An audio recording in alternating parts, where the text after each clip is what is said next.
네, 한 주간 잘 지내셨습니까? 예.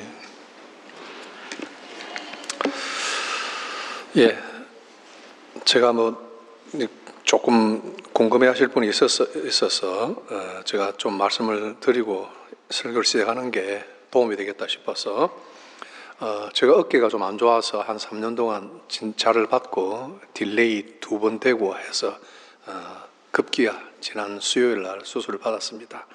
칼슘이 좀 들어있다 해서 드러낸다고 그랬는데 드러내다가 좀 구멍 난 부분을 메꾸고 그 다음에 칼슘이 원인이 되는 뼈를 좀 한 5mm 긁어내고 그 다음에 또 근육도 2개가 있는데 하나를 잘랐다 이런 이야기 들었습니다. 그러다 보니까 앞으로 4주 정도 제가 이걸 메고 설교를 하게 되니까 주일마다 궁금해하지 마시고 회복되나 보다 생각하시면 되겠습니다.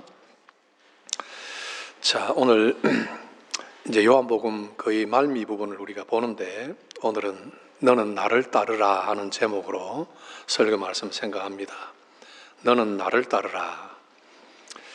예수님이 요한복음 초반에 1장에 보면 빌립이나 또 나다나엘이나 이런 처음에 세례 요한의 제자들이나 이런 사람들을 이렇게 부를 때 나를 따르라 이런 말씀을 하시긴 했어요. 그런데 여기 보면은 나를 따르라 이 말씀이 2번 나오는데 별로 이렇게 구체적으로 나를 따르는 게 어떤 것이다 하는 그런 설명은 부연적으로 들어있지 않습니다. 뭐 따라가나 보다 이렇게 생각할 수 있겠지만은 그러나 여기에는 예수님을 따르는 데는 분명히 좀 생각할 부분들이 있을 겁니다. 무턱대고 그냥 뒷공무니만 쫓아가다가 예수님이 승천하시면 그 어디를 따라가겠어요? 손오공도 아니고 구름 불러가지고 같이 예수님 따라서 하늘로 올라간다. 말도 안 되는 이야기잖아요. 그런 예수님을 따라간다는 그 말의 리얼 미닝이 뭔가 그걸 좀 생각을 해봐야 할 텐데 다행스럽게 예수님이 누가복음 9장 23절에서 나를 따라오려거든 어떻게 하고 나를 따라오너라 이렇게 분명하게 말씀을 하신 곳이 있어요. 거기 보면 누가복음 9장 23절 아무든지 나를 따라오려거든 자기를 부인하고 날마다 제 십자가를 지고 따를 것이니라. 자기 부인, 그다음에 제 십자가를 지고 따라간다. 이 2가지가 예수님이 좀 구체적으로 말씀하신 그런 내용이에요. 예수님이 베드로를 회복을 시키셨죠. 그렇죠?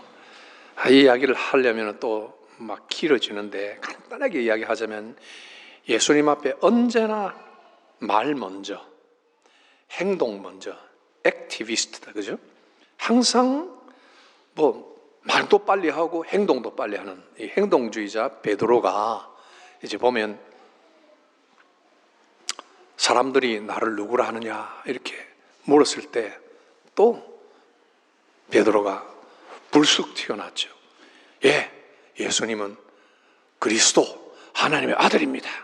항상 이렇게 툭 튀어나오는 사람이 제 눈에 두드러지게 겟세마네 동산에서 잡히실 때도 불쑥 튀어나와서 그때는 어떻게 했나요?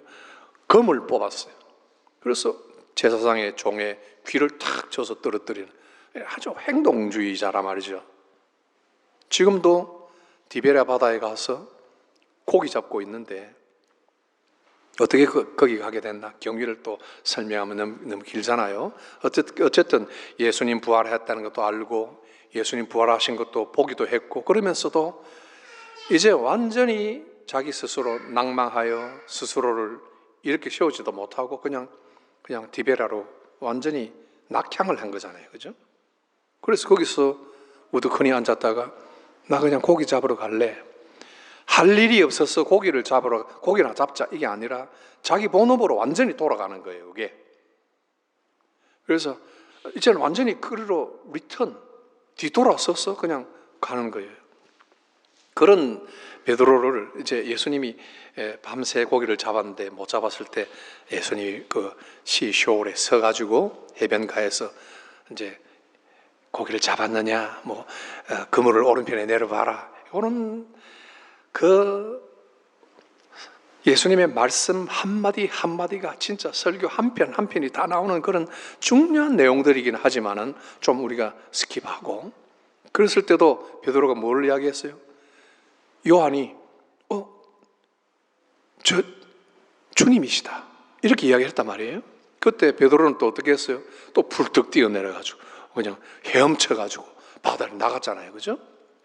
그러니 베드로는 항상 이렇게 행동주의자, 이런 막 그냥 움직이는 사람, 막 그렇게 캐릭터가 이런 사람인데, 그 예수님이 이제 그 모든 과정을 다 거치고, 그죠?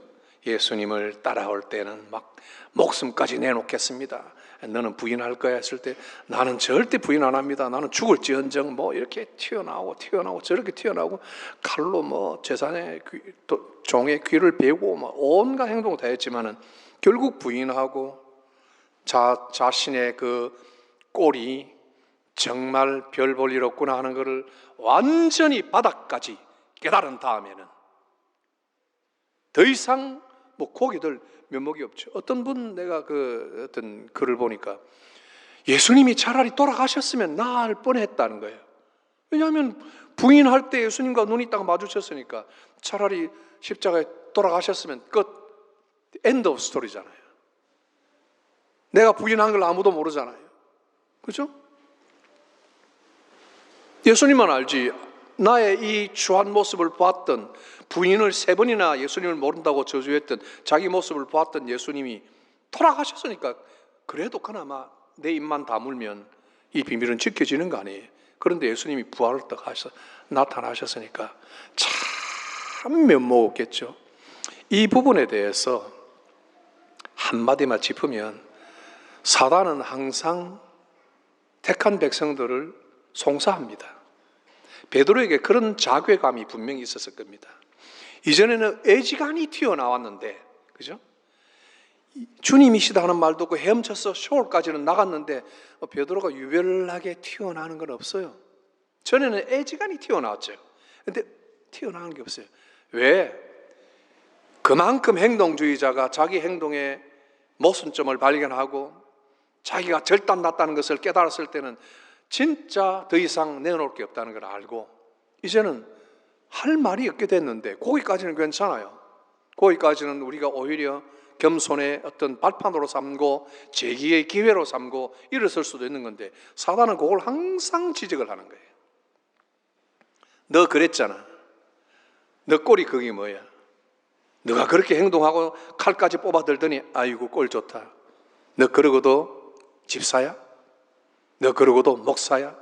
너 그러고도 장로야? 뭐 이런 식으로 항상 성도들을 못 살게 구는 거예요. 그러니 주눅이 들어서 올바로 신앙생활을 하지 못하고 다시 다음 단계로 나가지 못하게 되는 경우가 허다 있다는 그런 부분을 우리가 하나 좀 짚어야 돼요. 그런 모든 과정을 겪은 다음에 이제 예수님께서 부활 후에 몇 마디 말씀, 7마디 말씀하신 중에 내 양을 먹이라 마지막에 그 말씀하시고 이제는 나를 따르라 하는 그 말씀까지 하시는 거예요. 나를 따르라. 그때 베드로를 향해서 너는 나를 따르라 했을 때 베드로는 이제 이 모든 과정을 다 거치고 나서 최후의 질문까지도 좀 부끄러운 질문을 한 거죠. 그죠? 내가 젊어서는 네 마음대로 애지간히 쫓아다니고 했지만은 나이가 들어서는 네가 팔을 다 벌리고 다른 사람의 너의 띠를 떼가지고 너를 데리고 가는데 네가 원치 않는 곳으로 데려갈 것이다. 이 말에 아주 함축된 의미는 요한이 그 다음 절에서 해설을 해놓았어요. 요한이 이렇게 계시로 이렇게 예언을 해놓았어요. 이건 베드로가 앞으로 어떤 죽음을 죽을 것이다, 어떻게 순교할 것이다에 대한 그 예언을 요한이 하나 딱 토를 달아놨어요. 그러니까 베드로는 지금까지 자기 의지대로 이렇게 다 해왔잖아요. 이제 앞으로는 그렇게 안 될 것이다, 그 말씀까지 하셨으니 웬만하면 이제 그냥 가죠. 그죠? 애지간히 말 그만하고 이제 좀 따라가죠, 이제는. 그죠? 그런데 죄는 어떻게 됩니까? 하고 요한을 찝었단 말이에요. 그러니 예수님께서 너는 나를 따르라. 너는 나를 따르라. 이것저것 보지 말고 너는 나를 따르라 했어요. 그러니 이제 따라가면 되는 거예요. 따라가면 되는데 우리가 이 전체 내용을 다 가지고 딱 하나로 요약하면 예수님이 그랬죠. 자기를 부인하고 자기 십자가를 매일 지고 나를 따르라 했는데 Christianity is Christ입니다. Christianity는 다른 것이 아니에요. 어떤 좋은 교훈, 어떻게 보면 어떻게 성공하고, 어떻게 보면 우리가 새 사람이 되어서 중생하여 구원을 받고 하기 전에 크리스찬이티는 크라이스트입니다. 예수님입니다. 여러분, 내가 구원받고 영생을 얻었다, 나는 새 사람이 되었다, 다 중요합니다. 그러나 기독교는 그리스도를 빼놓고는 그런 이야기는 할 필요가 없는 거예요. 기독교는 그리스도예요. 너는 나를 따라와서 구원을 받든지 소명을 받든지 소명받은 것을 실행하든지 나를 따르라, 나를 따르라. 그 말씀을 가장 으뜸에 놓고 그 다음을 풀어나가야 되는 거예요. 우리 기독교는 예수 그리스도예요. 예수 그리스도를 따르는 거예요. 유능한 지도자를 따르는 게 아니에요. 좋은 교훈을 따르는 게 아니에요. 예수 그리스도를 따르는 거예요. 너는 나를 따르라고. 비교하거나 딴 거 생각하지 말고 나를 따르라. Christianity is Christ입니다. 어떤 추상적인 관념이나 어떤 그분을 믿는 믿음 이런 것보다 어떤 가치 추구 이런 게 아니라 예수님, 그분을 향한 우리의 생각과 내가 가진 믿음이 있다면 그분을 향한 나의 믿음. 어떤 추구도 아니고 어떤 추구도 아니고 예수님, 그분을 추구하는 겁니다. 그리고 나를 따르라는 이 말씀 속에 누가복음 9장에 나온 대로 이것은 자기를 부인하는 겁니다. 자기 부인. 자기 부인은 기독신앙의 출발점입니다. 자기를 부인하고 예수님을 따라갑니다. 그러니까 지금도 베드로는 자기가 있는 거예요. 자기 눈에 보이는 게 먼저 있고, 또 쟤는 어떻게 되지? 또 이 일이 눈에 보이고 사람이 눈에 보이는 거죠. 예수님을 따르라 할 때 나를 완전히 부인하고 아직까지도 내게 남아있는 어떤 것들이 있다면 그걸 부인하고 내가 앞으로 져야 할 십자가가 무엇인지를 그걸 깨닫고 그렇게 나가면 되는데 아직까지도 그 사이에 간극이 있단 말이죠. 쟤는 어떻게 되느냐? 자기 부인이 제대로 안 되는 거죠. 옛 사람과 새 사람 완전한 구별이라는 겁니다. 이전에는 자아가 중심이에요. 모든 사건과 사람에 대한 판단의 주체는 나입니다. 그렇죠? 그렇잖아요, 집사님들, 권사님들. 여러분이 전부 주인공이잖아요. 여러분이 주인이잖아요. 여러분이 알아서 판단하고 누가 뭐래도 내가 알아서 다 하는 거예요. 그렇잖아요.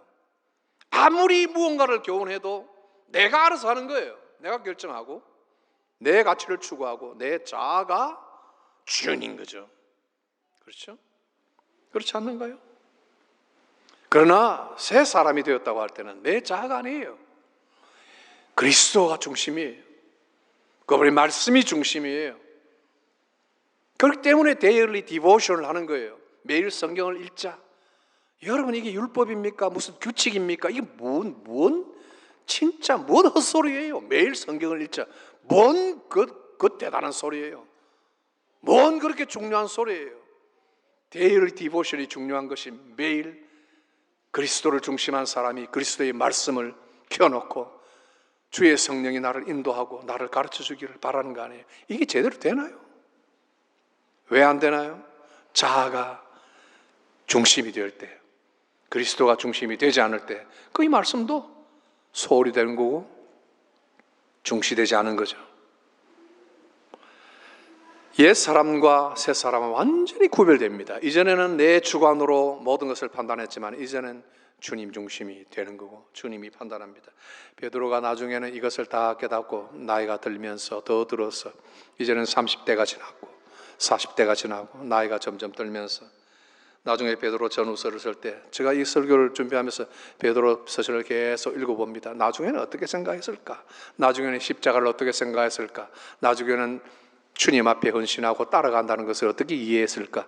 그 편지 속에 다 나와 있는데 제가 한 구절 읽어드리면 친히 나무에 달려 그 몸으로 우리 죄를 담당하셨으니 이는 우리로 죄에 대하여 죽고 의에 대하여 살게 하려 하심이라.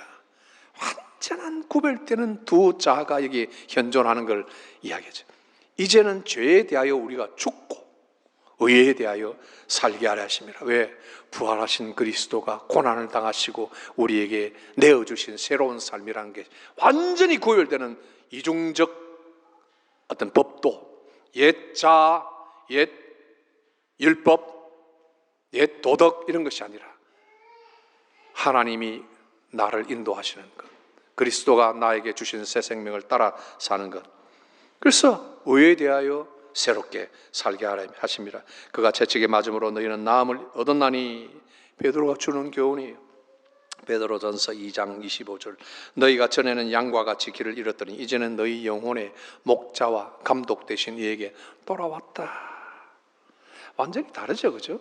이젠 너희가 이전에 너희 마음대로 너희가 주인이 되어 자아 중심으로 살던 그게 아니야. 이제는 그게 아니야. 흩어져 나그네가 된 사람들, 온 아시아 주변에 흩어져서 핍박받고 고난받아 언제 희망찬 주님의 나라가 건설될까를 내다보며 어두운 암울한 속에 고난받는 성도를 향해서 그건 잠깐이야 하고 권하고, 너희가 이제는 옛사람이 하던 걱정 그게 아니야. 이제는 의에 대하여 살고 이제는 영혼의 목자와 감독 되신 이에게 돌아왔어. 완전히 등을 돌린 거잖아요, 그죠? 완전히 등을 돌린 거예요. 그는 예수님에게로 돌아갔다가 모든 배와 그물 다 버리고 돌아갔다가 완전히 예수님에게 등을 돌렸잖아요, 그렇죠? 그 경험을 가지고 이제서 보니 이제는 다시는 돌아가지 못한다 하고 모든 그물과 모든 배를 다시 버리고 예수님에게로 돌아온 거예요. 영혼의 목자와 감독 되시니 우리를 그냥 믿음의 표상으로 십자가를 걸어놓고 나를 따라오너라가 아니라 우리를 간수하시고 먹이시고 책임지시고 채워주시고 공급하시고 도와주시고 위로하시고 눈여겨보시며 지켜주시는 감독자, 그에게로 돌아왔느니라. 그러니 베드로가 또 교훈합니다. 베드로전서 4장 1절, 여러분들은 베드로전서를 읽어보십시오. 베드로전서 4장 1절을 보면 그리스도께서 이미 육체의 고난을 받으셨으니 너희도 같은 마음으로 갑옷을 삼으라. 이는 육체의 고난을 받은 자는 죄를 거쳤음이니 그 후로는 다시 사람의 정욕을 따르지 않고 하나님의 뜻을 따라 육체의 남은 때를 살게 하려 함이라. 너희가 음란과 정욕과 술취함과 방탕과 향락과 무법한 우상숭배를 하여 이방인의 뜻을 따라 행한 것은 지나간 때가 족하도다. 지나간 거야. 이제는 육체의 남은 때를 어떻게 살아야 된다? 그분의 뜻에 합당하게 살아야 된다. 완전히 다른 법을 주고 완전히 다른 세계가 펼쳐져 있는 것을 강조하는 것을 여러분이 들으셔야 됩니다. 자기를 부인한다. 이게 자기 십자가를 지라 하는 말과 바로 연결이 됩니다. 자기 십자가를 지라, 하나님을 기뻐하고 주님의 말씀을 부끄러워 아니한다. 여러분, 제가 누가복음 29장 23절을 읽었는데 그 뒤에 자기를 부인하고 날마다 제 십자가를 지고 나를 따를 것이니라 하고 난 다음에 24, 25, 26절 쭉 보면 누구든지 제 목숨을 구원하고자 하면 잃을 것이요 누구든지 나를 위하여 제 목숨을 잃으면 구원하리라. 세상적 가치관과 원리는 완전히 뒤바뀐 거죠. 전에는 내 생명 구하려고 부인도 하고 도망도 가고 고기 잡으러도 가고 했지만 자기 생명을 구하려고 해보니 이게 내가 죽는 거다. 이걸 예수님이 말씀해 주셨고요. 25절에 사람이 오늘 온 천하를 얻고도 자기를 잃든지 빼앗기든지 하면 무엇이 유익하리요? 얼마나 맞는 말씀입니까? 여러분이 지금 힘주어 일하고 수고하고 돈을 다 긁어 모을 듯이 열심히 일을 하지만은 그 돈이 아무리 많아서 여러분이 집안에 다 채워 넣는다고 할지라도 여러분이 회사에서 승진하고 모든 사업에 성공하고 런던에 유명한 사람 한 사람이 있대. 한국 사람 가게를 몇 개를 내고 찰스 왕도 가서 얻어먹고 했다는데 그런 사람이 있죠. 그렇게 될지라도 여러분이 생명을 잃으면 뭐가 유익한데요? 이게 예수님이 하시는 말씀 아니에요? 협박이에요. 진리죠. 사람이 만일 온 천하를 얻고도 자기를 잃든지 빼앗기든지 하면 무엇이 유익하리요? 누구든지 나와 내 말을 부끄러워하면 인자도 자기와 아버지와 거룩한 천사들의 영광으로 올 때 그 사람을 부끄러워하리라. 예수님이 자기를 따를 것을 부인하고 십자가를 지라고 할 때, 그 뒤에 조금 부연 설명을 할 때 너희 생명이 가장 귀하다는 걸 이야기해요. 우리 생명이 아니에요. 목사님 생명이 아니에요. 딴 사람 생명이 아니에요. 와이프나 하즈번드 생명이 아니고 여러분 자신의 생명이 제일 중요하잖아요. 그 생명이 중요한데 그걸 말씀하시고 그것을 영원한 구원으로 인도하기 위하여 나와 내 말을 부끄러워하지 마라. 나와 내 말을 부끄러워하지 않는 것이 자기 십자가를 지는 하나의 방편이다 하는 것입니다. 사소한 교훈에 목숨 걸 필요는 없어요. 생명의 길에 목숨을 거는 겁니다. 여러분, 주님의 말씀에 우리는 영혼의 생명을 걸어 놓아야 돼요. 모든 것을 걸어야 돼요. 기분 좋을 때, 은혜가 될 때 아침에 일어나서 1시간 성경 보는 그렇게 말고요. 데일리 디보션이 중요해요. 매일 하나님의 말씀을 읽음으로 양식을 삼으셔야 돼요. 모든 여러분의 삶의 중심을 거기에 두셔야 돼요. 이게 목회자의 본질이고 신앙생활하는 우리 모두는 신앙생활의 원리와 출발점입니다. 자기를 부인하고 자기 십자가를 지고 가라. 그런데 요거 약간 워드 플레이를 해보면 사람들은 자기 십자가를 부인하고 자기를 지고 가는 경우가 있어요. 자기는 태워가지고 꽃술에 태우고 자기 십자가는 부인하는 사람. 그렇게 하지 않아야 됩니다. 오늘 레위기 25장 38절을 보면 하나님이 레위기 전체를 통해서 계속 율법을 주세요. 제사를 어떻게 지내야 되고, 속죄제는 어떻게, 화목제는 어떻게, 제사장에 뭘 먹어야 되고, 음식은 어떻게 해야 되고, 어떻게 태워야 되고, 질병에 걸리고 문둥병이나 또 육체의 어떤 혈류병이나 병에 걸리면 어떻게 해야 되고, 이웃과의 관계는 어떻게 해야 되고, 돈을 빌릴 때는 어떻게 해야 되고, 빌려줄 때는 어떤 정신으로 빌려야 되고, 얼마나 그 관계법에 대해서도 말씀을 많이 하는지요. 종을 하나 데려왔으면 그 종을 어떻게 대해야 되고, 이것까지 하나하나 설명을 다 주시며 이렇게 하지 않으면 안 된다 하고 다 설명하니, 여러분 오늘 현대생활과 별 관련이 없어 보이니까 레위기가 재미가 없죠. 그런데 레위기 25장 38절에 하시는 말씀이 이거예요. 나는 너희 하나님이 되어 첫째 가나안 땅을 주고, 둘째 애굽 땅에서 이끌어낸 너희 하나님 여호와다. 여러분 두 가지입니다. 애굽 땅에서 이끌어낸 이스라엘 백성들의 하나님, 이건 우리가 말씀을 많이 들었어요. 그러나 레위기 25장 38절 말씀에서 이렇게 이야기해요. 애굽 땅에서 이끌어낸 너희의 하나님과 동시에 가나안 땅을 너희에게 준다. 어떻게 됐어요? 완전히 두 다른 세계죠. 앞에 말씀한 말씀 내용과 똑같습니다. 우리는 옛 사람이 있고 새 사람이 있는 거예요. 옛 세계가 있었고 새 세계가 있는 거예요. 완전히 다른 기준으로 살아가야 합니다. 어정쩡하게 가로 걸쳐서 사는 것이 아닙니다. 그리고는 레위기 25장 43절에 종을 대할 때 그냥 종부리듯이 하지 말고 그냥 거주민처럼 대하고 너가 품꾼으로 돈을 주고 산 사람처럼 대해서 그 사람을 잘 대해라. 그리고는 딱 던져주는 말씀이 나는 너희의 하나님이니 나를 경외하여라. 이 현대 번역인데 새 번역 성경, 쉬운 성경을 보니까 하나님 두려운 줄 알아라 그러는 거예요.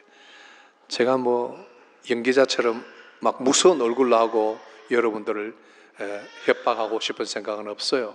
그러나 새 성경 번역은 가급적 모든 사람이 읽을 수 있도록 쉽게 번역을 해놓은 건데, 이 번역이 하는 이야기를 들어보세요. 하나님 두려운 줄 알아라. 이게 하나님 경외입니다. 우리는 예수님이 나를 따르라고 하는 그 말씀 속에 자기 십자가를 지라는 이 말씀, 하나님 말씀에 가까이 가야 되고, 그로 인해서 하나님 말씀대로 따라가는 삶을 삽니다. 전도서 8장 3절 4절에 또 세 번역을 제가 여러분들에게 소개합니다. 왕이 싫어하는 일은 고집 부리지 말고 왕 앞에서는 물러나거라. 왕은 자기 마음대로 할 수 있는 사람이다. 왕의 말이 곧 최고의 법인데 누가 감히 그에게 왜 그렇게 하십니까? 하고 말할 수 있겠는가?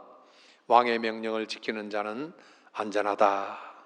이 왕은 세상 왕을 대해서 주시는 교훈이긴 하지만은 그러나 우리의 궁극적인 왕은 하나님입니다. 하나님이 앞에 섰으면 겸손히 자기를 물리고 자기를 부인하고 그분의 말씀을 순종하고 따라간다. 그 명령을 지키는 자는 어떻게 된다? 안전하다 하는 겁니다. 말씀을 맺습니다. 세상에 등을 돌렸으면 이퀄 예수님을 따른다면 세상 가치관이 아니라 하나님의 법을 따릅니다. 옛 사람을 그대로 품고 사는 것이 아니라 이전의 옛 사람처럼 사는 것 때가 족하다. 이제는 다르다. 이 말씀을 기억하고 예수님 바라봅니다. 같이 기도합시다. 존귀하신 하나님, 우리 성도들에게 하나님의 말씀으로 우리를 들려주시고 또 주님을 따르라는 음성을 들려주시니 감사합니다. 우리 마음에 확실한 방향을 가지고 이전 것 지나간 것 다 잊어버리고 새로운 삶을 잘 경주할 수 있도록 주님의 성령께서 성도들 각 사람의 마음속에 역사하여 주시옵소서. 예수님 이름으로 기도드립니다. 아멘.